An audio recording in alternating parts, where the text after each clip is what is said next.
Benjamin Steinman, on a réussi à t'avoir. Ouais, enfin, en tout cas, je suis heureux d'être là. Je tenais tout de même à être présent aujourd'hui. C'est très, très important pour moi d'être présent aujourd'hui. Bah écoute, c'est avec grand plaisir et De on même. aurait été déçus que tu sois pas là. Ah, totalement, totalement. Vu que ces derniers mois, et j'allais même dire ces dernières années, j'ai œuvré avec l'Union internationale des Alsaciens, justement pour monter le projet qu'on a monté récemment, c'est-à-dire les projections du film, voilà, à travers les États-Unis et le Canada, Québec. Donc voilà. Où on s'est rencontrés. Nous, on s'est rencontrés à Québec pour la toute dernière projection, donc organisée. Donc c'était un Stammtisch organisé par Stéphane Muller, et c'était très bien puisque ça change des projections justement publiques.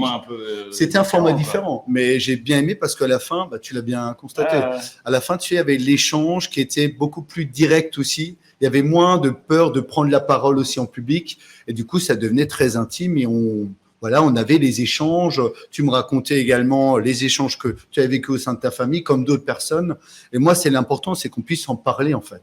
Alors, juste pour rappeler un petit peu, Benjamin, toi, tu as réalisé le film In Memoria, c'est ça, qui, on en parlait ce matin de toute façon avec Franck. Oui, c'est ça. Qui a participé aussi à la promotion de ton film. Et ce qu'on trouvait intéressant, effectivement, c'est ces liens qu'on arrive à créer à l'international entre l'OLCA qui identifie des projets intéressants pour l'Alsace et à faire découvrir à tous les Alsaciens et à tout le monde finalement, mais au démarrage aux Alsaciens. Et après, l'Union internationale qui est un trait d'union. Tu le disais d'ailleurs dans le reportage qu'on a passé tout à l'heure, que pour toi, c'est une sorte de tremplin.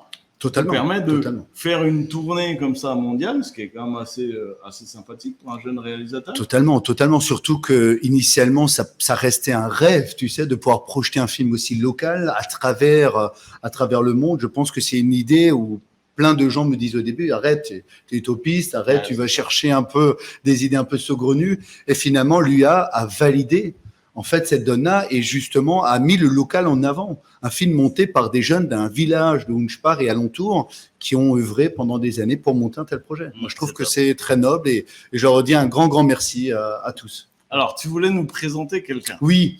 En fait, tout est improvisé. Ouais. Hein, je vous dis, on est dans l'impro totale et ça me va très bien. On est à peu près bon dans notre planning. On va se donner encore un 5 Formidable. 5 minutes, Formidable. Ça va ? Formidable. Écoute, alors, je me permets, je souhaite te présenter Margot Canal. Viens, Margot, viens. Alors, Margot Canal, qui connaît également, par exemple, René Vogel, président de l'association de Vienne. Et juste pour introduire très rapidement, en fait, Margot porte le projet de Hansel et Gretel. Donc, c'est un projet de long métrage que je réalise et elle le porte merveilleusement bien. Et je suis avec toute une équipe de professionnels et c'est une chanteuse lyrique, une talentueuse chanteuse lyrique parmi nous. Je suis très honoré de faire ce travail avec eux. C'est pas toi qu'on a vu l'année dernière à Vienne? Et si, c'est moi qui ai monté avec René Vogel. Et en fait, ça avait été très dommage parce que on avait prévu quelque chose de merveilleux à Vienne, qu'ils viennent au théâtre de Schönbrunn où je chantais justement la sorcière, cette fois-ci de Hansel et Gretel, et de faire quelque chose comme ça avec l'UIA. Et puis bon, le Covid, tout simplement, ça a été annulé. Mais il se trouve que c'est de nouveau d'actualité en décembre, et donc on prépare des choses superbes avec l'UIA de Vienne. Ok, voilà. Génial. René, de toute façon, René, il lâche pas l'affaire. Il lâche jamais, lui. Non, René, il est formidable. D'ailleurs, c'est lui qui nous a mis en lien, très honnêtement. Bon, alors, c'est quoi ce projet Hansel et Gretel? Qui en parle? Je t'en prie. Non, je t'en prie. Margot porte le projet. Si on demande à Benjamin, Non. Mais je t'en prie, Margot, présente. C'est ton projet, présente-le. Ouais. Oui, je t'en prie. C'est très simple. En fait, au départ, on a créé une association avec d'autres jeunes chanteurs alsaciens, chanteurs lyriques, et on a créé donc l'association Le Rhin Lyrique, qui est une association strasbourgeoise. Et notre premier projet, on s'est dit, allez, on va taper fort, on va viser la lune, on va faire un film d'opéra, donc Hansel et Gretel. Et pourquoi on a fait ça? C'est parce que notre premier but à cette association, c'est de susciter à nouveau l'intérêt des jeunes générations pour l'opéra, puisque c'est malheureusement un art qui est un petit peu vu comme élitiste, et que les salles sont désertées, malheureusement. Et donc on s'est dit, bon, quelle salle n'est pas désertée? Le cinéma, Ok. ça marche bien. Donc, on va faire un film. Après tout, les comédies musicales, ça marche très bien. Alors, pourquoi pas l'opéra? C'est la même chose. Bah oui. Effectivement. Et donc, autre chose qui nous tenait à cœur, c'est qu'on voulait que des jeunes locales ou en tout cas qui vivent en Alsace. Et on voulait pouvoir montrer nos talents locaux. Et alors, du coup, c'est quoi votre collaboration? Alors, pour prendre le relais, en fait, c'est par rapport à René Vogel, donc qui a fait le lien par rapport au premier Toujours film. lui. Oui, non, totalement, totalement. D'ailleurs, je le salue et je remercie. René, si tu et je regardes, refais un grand salut aux René, on le voit membres tout à l'heure. et amis de Vienne, Autriche. Et c'est vrai que René m'avait dit, voilà, il y a Margot qui a un projet en main. Et moi, j'étais toujours un passionné d'opéra également, même si ça faisait un bout de temps avec Covid également que j'y étais plus. Et je me suis dit, comment aussi parler de la région, mais différemment.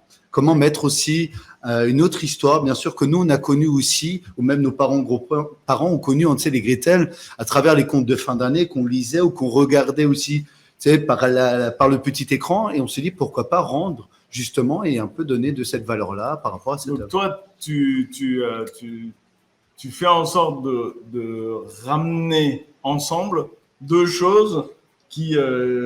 C'est ça.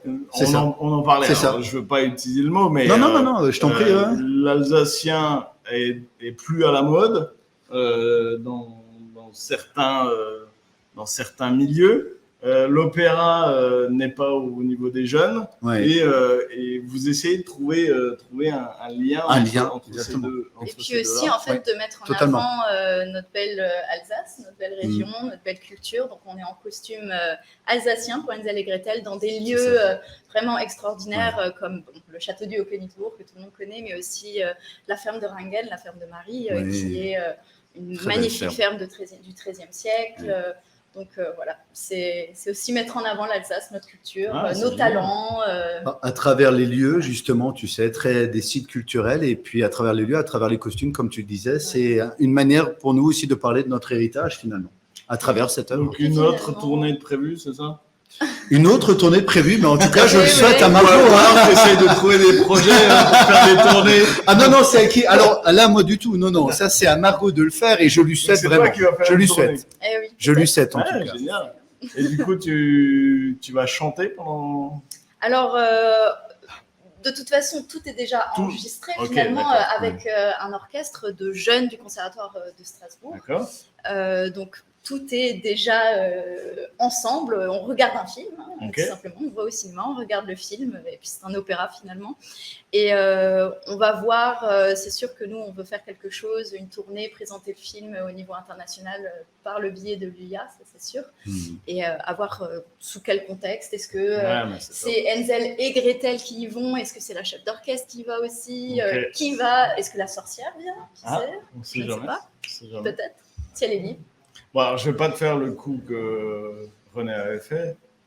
D'essayer de me faire chanter, oui. Je suis quand même très, très tenté. Ah non. Alors, j'ai du côté des techniciens du son, ils vont m'arracher la tête. Non, là ils vont, je vais leur faire péter les micros, là, si je chante. Donc, non, tu ne nous fais pas un petit. Une petite chansonnette. C'est compliqué, là. Allez, pour tout le monde. Peut-être un rapide passage, en fait, finalement. Mais vraiment. Hansel. On alors, est le dans problème, c'est l'impro, que donc, le problème de Hansel, c'est qu'il n'a aucun air. Il chante jamais tout seul. Enfin, il chante tout seul, mais il parle tout le temps à sa sœur. Non, mais je veux pas te mettre mal à l'aise. C'est pas de me mettre mal à l'aise, c'est que non, c'est compréhensible. Quelque chose à proposer, en fait. D'accord. Moi, j'ai envie de dire, c'est un petit teaser. Venez voir le film. Voilà, vous voulez m'écouter chanter, venez voir le film. Là, je chante. Très bien, Margot. Super. Merci en tout cas d'avoir pris du temps. Merci à toi. Merci à toi. Moi, ça me fait grand plaisir et je vous fais tous un grand salut. Bonjour. Un grand salut à tous les Alsaciens du monde.